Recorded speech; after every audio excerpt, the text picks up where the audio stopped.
राज्यसभा में जब कृषि से संबंधित 2 विधेयकों पर चर्चा चल रही थी, उस समय राज्यसभा के अंदर जो कुछ भी हुआ वह जहां दुखद था वही दुर्भाग्यपूर्ण था, और इससे भी आगे जाकर मैं कहना चाहूंगा कि वह अत्यधिक शर्मनाक था। मैं जानता हूं कि संसद की कार्रवाई सुचारू रूप से चलाने के लिए जहां पर सत्ता पक्ष की जिम्मेदारी बनती है, वहीं पर विपक्ष का भी सहयोग अपेक्षित है। विपक्ष की भी संसदीय मर्यादाओं का पालन करते हुए अपनी भूमिका का निर्वाह करना यह अपेक्षित होता है, एक्सपेक्टेड होता है विपक्ष के द्वारा भी।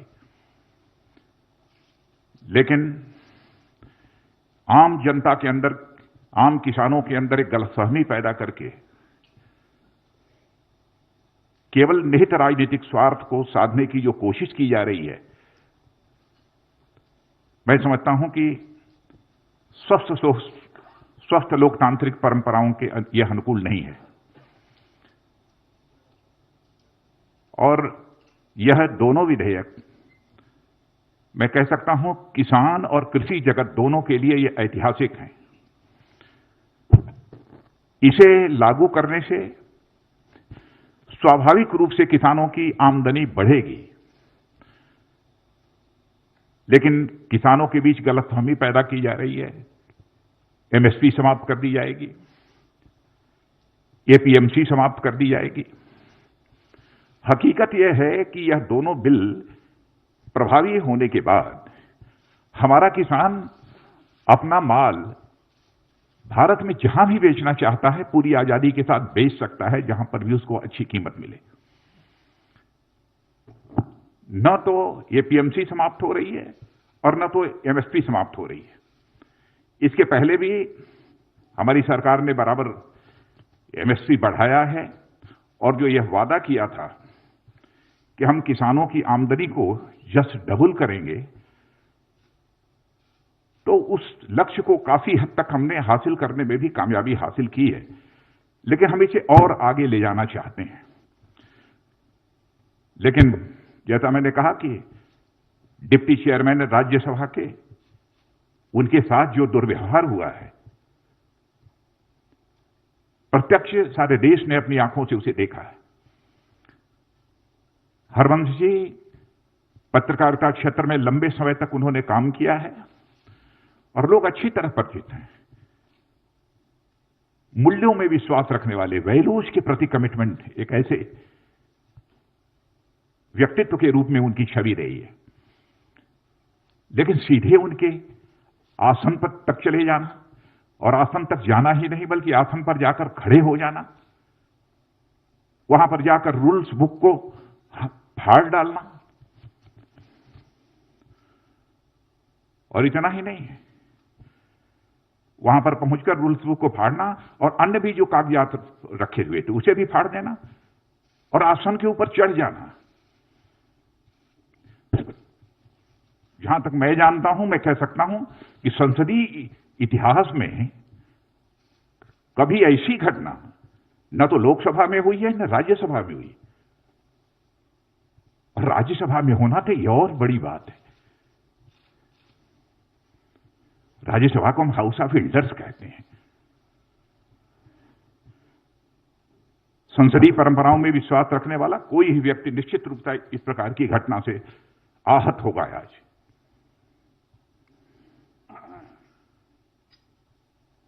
केवल भ्रामक तथ्यों के आधार पर हमारे देश के किसानों को गुमराह करने की कोशिश की जा रही है। मित्रों, मैं भी किसान हूं, मैं भी कृषि मंत्री हूं। मैं तो अपने जीवन में, राजनीतिक जीवन में कभी यह सोच नहीं सकता कि हम जिस सरकार में हुआ, सरकार कुछ ऐसा कदम उठाएगी जो किसानों के हितों पर चोट पहुंचाने वाला होगा।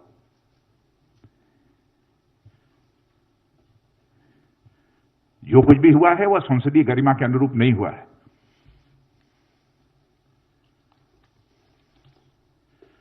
और संसदीय लोकतंत्र में मर्यादाओं का बहुत बड़ा स्थान होता है। जब संसदीय मर्यादाएं टूटती हैं, तो लोकतंत्र की परंपराएं भी शर्मसार होती हैं और तार-तार होती हैं।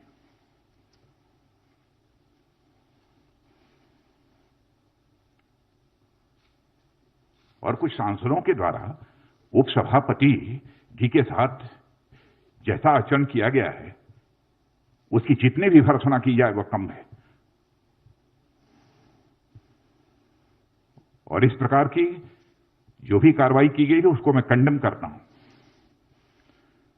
और मैं यह स्पष्ट करना चाहता हूं, इस प्रकार की कार्रवाई से उनके छवि पर तो आंच आई ही है, संसदीय गरिमा को भी गहरी चोट पहुंची है।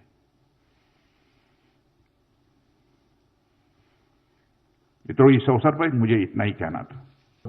विपक्षी पार्टियों ने उपसभापति के खिलाफ एक नो कॉन्फिडेंस का नोटिस दिया है सर, उस पर क्या कहेंगे आप? और उसका प्रोसीजर क्या है सर? प्रहलाद जोशी सर हैं यहाँ पर, उसका प्रोसीजर क्या होगा सर? नोटिस दिया है, उसके बाद कैसे टेकअप होगा ये? अब ये सब अब चेयरमैन देखेंगे।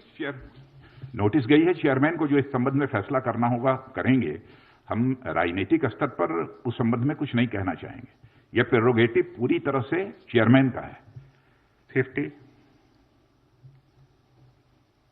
सर, आनंद हूं इंडिया टीवी से। विपक्ष बार बार ये कह रहा है कि वो उनकी आवाज को राज्यसभा में दबाया गया है। बार बार वो मत विभाजन मांग रहे थे, लेकिन जो चेयर पे बैठे थे उपसभापति, उन्होंने मत विभाजन नहीं किया।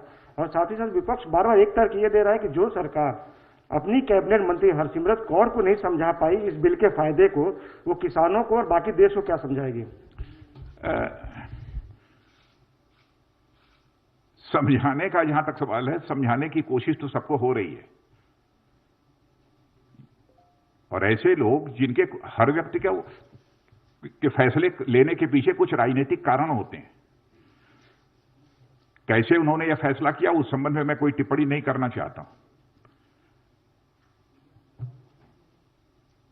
लेकिन इस प्रकार का आचरण हेल्दी डेमोक्रेसी में यह तो सभी स्वीकार करेंगे ना कि अपेक्षित नहीं है। 60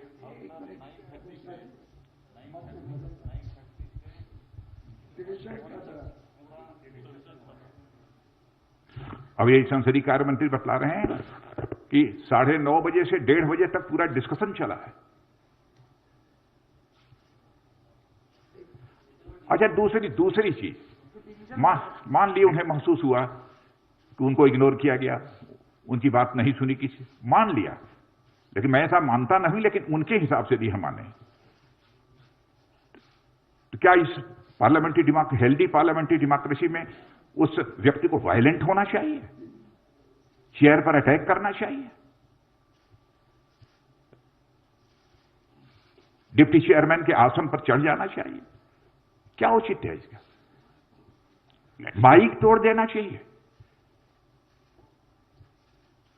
मित्रों, सचमुच मैं इससे आहत हुआ हूं। उस समय वो सारे लोग जो है वो बेल में थे और वहां हंगामा ही नहीं कर रहे थे, सारे माइक्स तोड़ डाले थे और माइक्स तोड़ करके हाथ में लेकर के, और एक तरह से वायलेंट अप्रोच था उनका। उस समय अगर वो वायलेंट थे तो उसमें अगर वो किसी भी तरह के पार्लियामेंट्री डेकोरम की बात कर रहे हैं तो निश्चित तौर से बिल्कुल गलत है।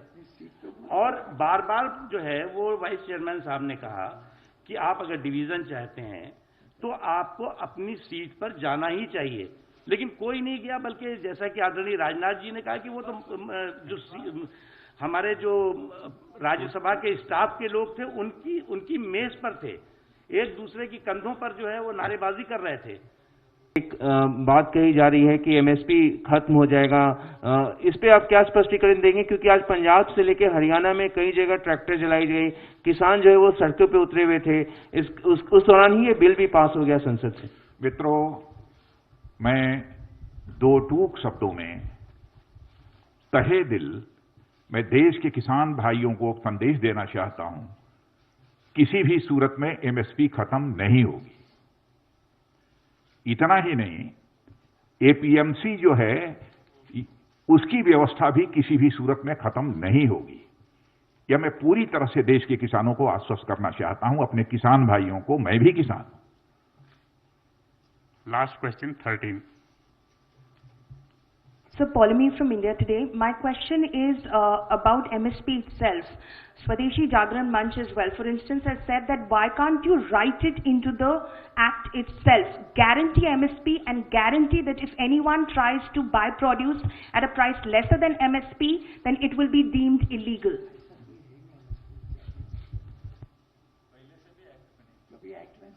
ऐसा प्रोविजन कभी एक्ट में रहा भी नहीं है इसके पहले भी. Thank you very much, sir. Friends, thank you very much. MSP is not a part of any law.